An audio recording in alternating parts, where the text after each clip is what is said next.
کیا ہمیں دین کو غالب کرنے کے لیے خلافت کی ضرورت ہے؟ خلافت کی ضرورت اس وقت ہے میرے بھائی جب آپ لوگوں کو مسلمان کر لیں.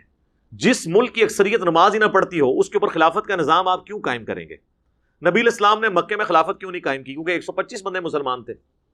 آپ تو کہیں گے جی پاکستان کے شناختی کارڈ میں تو 22 کروڑ میں سے 20 کروڑ مسلمان ہیں، تو پاکستان کے شناختی کارڈ میں ہے. قرآن میں تو اللہ نے فرمایا وَأَقِيمُوا الصَّلَاةَ وَلَا تَكُونُوا مِنَ الْمُشْرِكِينَ، اور نماز کو قائم کرنا اور دیکھنا مشرکین میں سے نہ ہو جانا. اور صحیح مسلم میں 246 نمبر حدیث، بندے کے کفر اور ایمان، شرک اور اسلام کے درمیان فرق نماز ہے.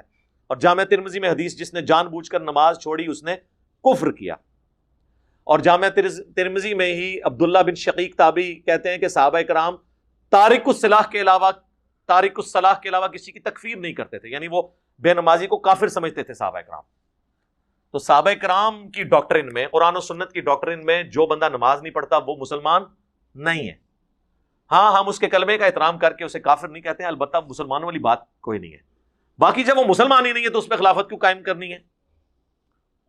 اس چور کے ہاتھ کاٹنے کا کیا فائدہ ہے جو نماز ہی نہیں پڑھ رہا؟ وہ تو اسلام کو سیریس نہیں لے رہا. اور خلافت کا نظام اور اسلامی سزائیں مسلمانوں کے لیے ہیں. ہندو چوری کرے گا تو اس کے ہاتھ نہیں کٹیں گے، یہ ذہن میں رکھیں. تو خلافت کا شوق تو بڑا ہوتا ہے لوگوں کو.